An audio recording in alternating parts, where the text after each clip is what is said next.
저하고는 1절부터 12절까지만 읽도록 하겠습니다. 번갈아 교독하겠습니다. 이스라엘 자손의 온 회중이 엘림에서 떠나 엘림과 시내산 사이에 있는 신 광야에 이르니 애굽에서 나온 후 둘째 달 15일이라. 이스라엘 자손 온 회중이 그 광야에서 모세와 아론을 원망하여 이스라엘 자손이 그들에게 이르되 우리가 애굽 땅에서 고기 가마 곁에 앉아 있던 때와 떡을 배불리 먹던 때에 여호와의 손에 죽었더라면 좋았을 것을 너희가 이 광야로 우리를 인도해 내어 이 온 회중이 주려 죽게 하는도다. 그때 여호와께서 모세에게 이르시되 보라, 내가 너희를 위하여 하늘에서 양식을 비같이 내리리니 백성이 나가서 일용할 것을 날마다 거둘 것이라. 이같이 하여 그들이 내 율법을 준행하나 아니하나 내가 시험하리라. 여섯째 날에는 그들이 그 거둔 것을 준비할지니 날마다 거두던 것에 갑절이 되리라. 모세와 아론이 온 이스라엘 자손에게 이르되 저녁이 되면 너희가 여호와께서 너희를 애굽 땅에서 인도하여 내셨음을 알 것이요 아침에는 너희가 여호와의 영광을 보리니 이는 여호와께서 너희가 자기를 향하여 원망함을 들으셨음이라. 우리가 누구이기에 너희가 우리에 대하여 원망하느냐. 모세가 또 이르되 여호와께서 저녁에는 너희에게 고기를 주어 먹이시고 아침에는 떡으로 배불리시니 이는 여호와께서 자기를 향하여 너희가 원망하는 그 말을 들으셨음이라. 우리가 누구냐? 너희의 원망은 우리를 향하여 함이 아니요 여호와를 향하여 함이로다. 모세가 또 아론에게 이르되 이스라엘 자손의 온 회중에게 말하기를 여호와께 가까이 나아오라. 여호와께서 너희의 원망함을 들으셨느니라 하라. 아론이 이스라엘 자손의 온 회중에게 말하매 그들이 광야를 바라보니 여호와의 영광이 구름 속에 나타나더라. 여호와께서 모세에게 말씀하여 이르시되 내가 이스라엘 자손의 원망함을 들었노라. 그들에게 말하여 이르기를 너희가 해질 때에는 고기를 먹고 아침에는 떡으로 배부르니 내가 여호와 너희의 하나님인 줄 알리라 하라 하시니라. 아멘. 출애굽기의 주제는 출애굽을 통한 구원과 또 광야 시대를 통한 성화, 즉 하나님의 사람으로 되어가는 그 과정이라고 말씀드렸습니다. 마라의 쓴물 같은 이스라엘의 백성을 하나님이 쓰시기에 좋은 도구로 단물로 만드는 과정이 바로 광야 가운데 펼쳐집니다. 그래서 하나님은 상징적으로 마라의 쓴물을 광야 시대의 첫 시작에 배치한 것입니다. 앞으로 너희가 이렇게 단물이 되어 거야 알려주듯이 말입니다. 그 기적과 더불어 하나님은 율법을 그들에게 수여하며 너희가 말씀대로 살면 모든 질병에서 보호받게 될 것을 약속하십니다. 아마도 이스라엘 백성들이 기적과 교훈을 잘 깨달았으면 출애굽기 이후로 바로 여호수아가 펼쳐졌을 것입니다. 그러나 우리에게 많은 교훈을 주기 위해 말씀대로 살지 않았고 그래서 레위기, 민수기, 신명기가 주어진 것이 아닌가 생각이 듭니다. 오늘은 그 유명한 만나가 내리는 사건을 기록하고 있습니다. 제가 항상 말씀드렸듯이 기적에는 반드시 의미가 있습니다. 만나의 기적 가운데 그것의 의미 또 하나님의 의도가 무엇인지 잘 깨달아 우리의 삶 가운데 적용하시기를 예수님의 이름으로 소망합니다. 이스라엘 백성들은 엘림을 떠나 두 번째 광야인 신광야에 이르게 됩니다. 이 신광야는 새로운 광야란 뜻이 아니라 이름 자체가 신광야로 정확한 발음으로 따지면 찐광야에 가깝습니다. 사진을 보면 여기에 위치하게 됩니다. 마라에서 가져온 물이 떨어졌는데 이곳에 이르자 애굽에서 가져왔던 모든 식량마저 떨어지게 됩니다. 여지없이 이스라엘 백성들은 모세와 아론을 향해 원망을 하게 됩니다. 재미난 것은 마라에서는 모세에게만 원망했는데 여기서는 모세와 아론까지 원망의 대상이 늘어나게 됩니다. 이스라엘 백성들의 이 원망의 역사가 깊습니다. 먼저 모세가 바로 왕에 와서 하나님의 백성을 내보내라고 했을 때 이 이야기를 듣고 화가 난 바로 왕이 그 이스라엘 백성들의 집을 주지 않음으로써 일의 강도를 높이자 그때 첫 번째 원망을 하게 됩니다. 두 번째 원망은 홍해 앞에서 일어납니다. 뒤에는 바로 군대의 군사들이 쫓아오고 앞에는 건널 수 없는 홍해가 있기 때문에 그런 것들을 통해 원망을 한 것입니다. 세 번째 원망은 어제 읽은 본문 마라에서 한 원망이고, 그리고 오늘 먹을 것이 떨어지자 또 하는 원망인데, 원망이 점점 계속 될수록 원망이 독해지고 또 세지게 됩니다. 이번에는 이스라엘 백성들이 뭐라 하냐면 차라리 애굽 땅에서 죽었으면 좋았을 것이라고 말합니다. 3절을 한번 같이 읽어보도록 하겠습니다. 이스라엘 자손이 그들에게 이르되 우리가 애굽 땅에서 고기 가마 곁에 앉아 있던 때와 떡을 배불리 먹던 때 여호와의 손에 죽었더라면 좋았을 것을 너희가 이 광야로 우리를 인도해 내어 이 온 회중이 주려 죽게 하는도다. 여러분, 뇌과학자가 밝힌 그 논문에 따르게 되면 인간들은 과거의 기억들, 과거의 모든 그런 것들을 중에 가장 좋은 기억들만 기억한다고 말합니다. 그래서 이런 말이 있는 겁니다. 시간이 해결한다는 말입니다. 과거에 힘들었던 기억이 사라지지 않고 계속해서 현재를 괴롭힌다면 아마 우리는 살기 힘들 것입니다. 군대를 제대하고 한참 지나면 군대를 추억하고 또 군대 이야기를 하지만 막상 군대를 다시 가라고 하면 아무도 갈 사람이 없을 것입니다.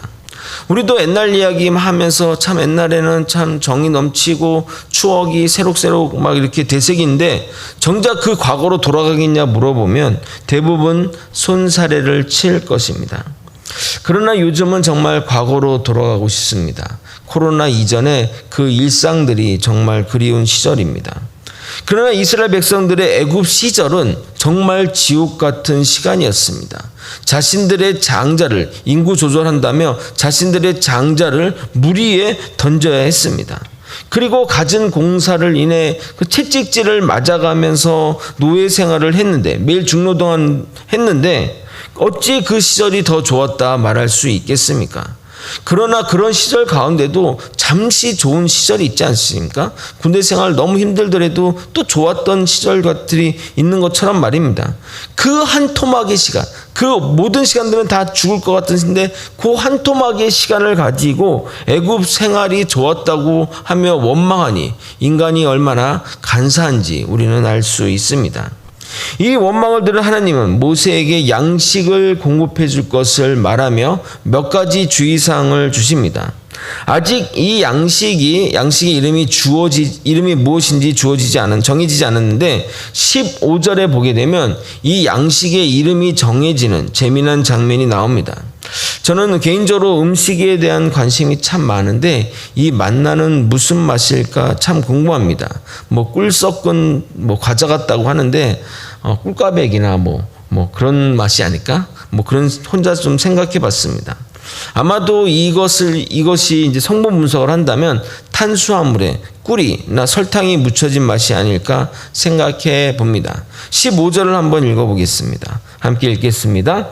이스라엘 자손이 보고 그것이 무엇인지 알지 못하여 서로 이르되 이것이 무엇이냐 하니 모세가 그들에게 이르되 이는 여호와께서 너에게 주어 먹게 하신 양식이라. 아멘. 만나의 뜻이 뭐죠? 이것이 무엇이냐? 이게 뭐냐? 그게 만납니다. 재밌죠, 이름? 아닙니까? 정체불명의 음식을 보고 처음 던진 말이 양식의 이름으로 정해진 겁니다. 만약 와 예쁘다 했으면 그 음식의 이름이 그렇게 주어졌을 것 같습니다.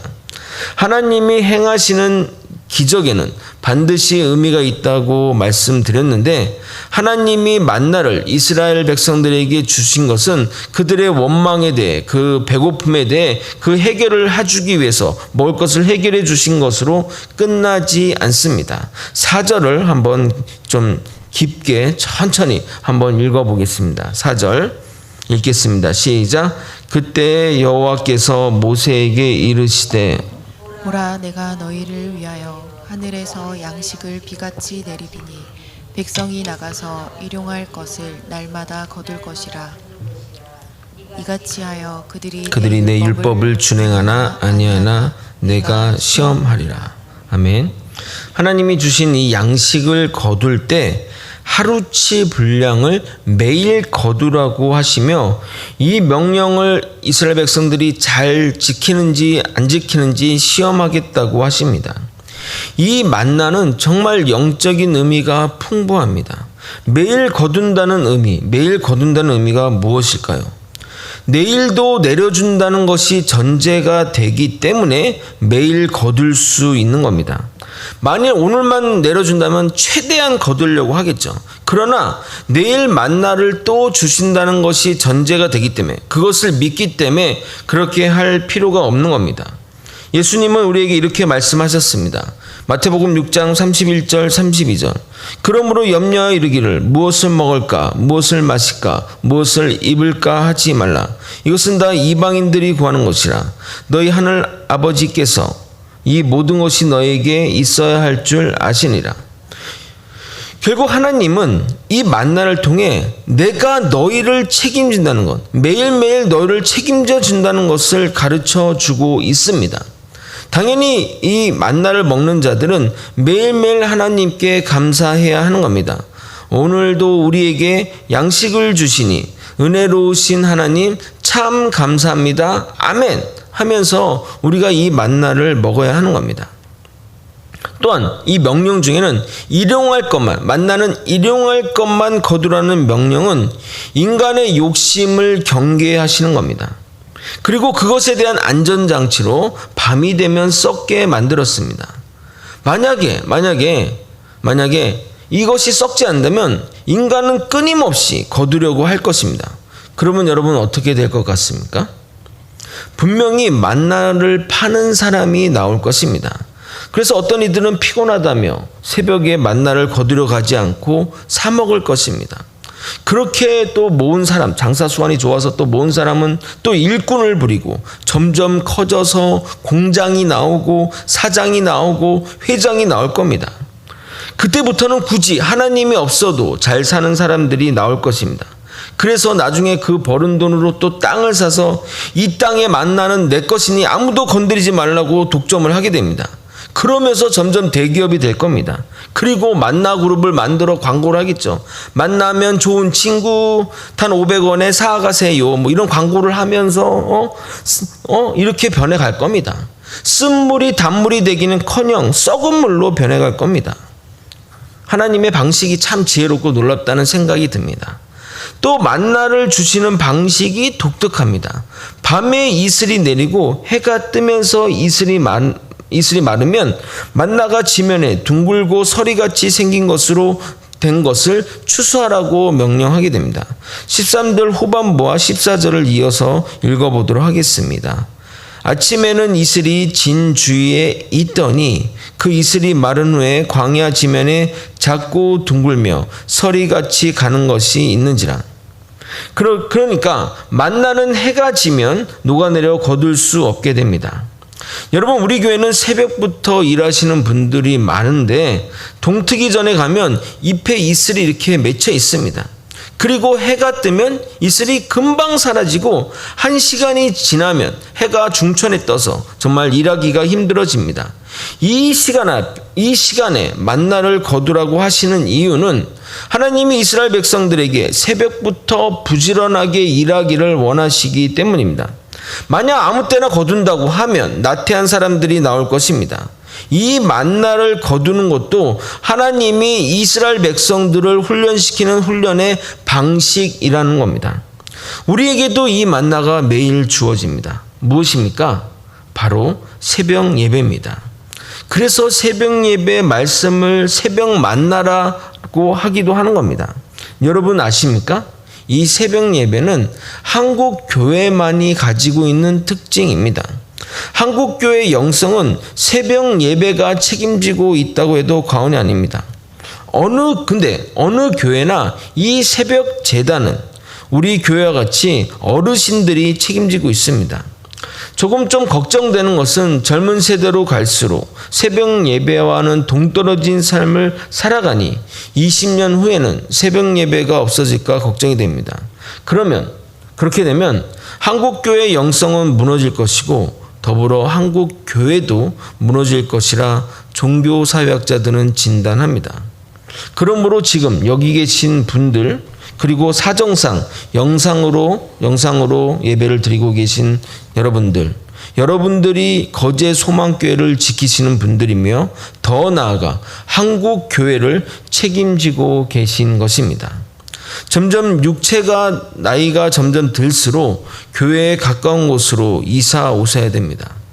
정말 우리 교회가 점점 발전해서 이 앞에 있는 옛날 예배 드렸던 그 교회당 땅을 사서 거기에 집을 짓고 우리 성도들이 입주해서 살면서 매일 새벽 예배를 함께 드렸으면 좋겠습니다. 새벽 예배, 새벽 만나와 같은 말씀을 매일 공급받으시는 것이 정말 축복입니다. 영적인 양식을 매일매일 먹어야 되지 않겠냐 이 말입니다. 오늘 분량이 다 채워졌으니 설교를 여기서 마무리하도록 하겠습니다. 먹을 것으로 불평하는 이스라엘 백성에게 하나님은 만나를 허락하십니다. 단순히 불평에 대한 해결로 끝나는 것이 아니라 하나님은 그 양식을 주시면서 훈련의 과정으로 들어가게 됩니다. 만나를 주신 첫 번째 이유는 주님이 우리를 책임져 준다는 것을 믿게 하기 위해서입니다. 두 번째는 인간의 욕심을 버리고 주의 말씀으로 살아가게 하기 위해서입니다. 세 번째는 열심히 부지런히 일상의 일들을 하라는 것입니다. 만나는 모든 이에게 허락된 겁니다. 노예나 이방인이나 객이나 본토인이나 누구에나 공평하게 허락되었습니다. 이와 같이 하나님의 말씀은 우리에게 누구에게나 주어졌습니다. 이 말씀을 부지런히 받는 자들은 배부르게 될 것입니다. 매일 새벽 만나와 같은 말씀을 받아가져 영적으로 충만한 저와 여러분이 되시길 예수님의 이름으로 소망합니다. 기도하시겠습니다. 하나님이 우리의 삶을 책임져 준다는 아버지 만나의 교훈처럼 우리도 주님을 의지하며 주님을 믿으며 하루하루 주시는 하나님의 말씀으로 살아가는 믿음의 자녀들, 믿음의 아버지 사람들이 용사들이 될 수 있도록 이끌어 주시옵소서. 인간의 욕심을 버리고 인간의 그런 세상의 기준으로 아버지 인간의 욕심들을 버리고 오직 주의 말씀으로 살아가는 우리 주의 백성들 되게 도와주시고 우리 모두 새벽 제단을 세워 아버지 주의 나라 우리 거제 소망교회를 세워나가고 주님의 교회를 세워나가는 아버지 용사들이 될 수 있도록 이끌어 주시옵소서. 사랑이 많으신 예수 그리스도의 이름으로 기도드렸나이다. 아멘. 다 함께 주기도문으로 예배를 마치겠습니다. 하늘에 계신 우리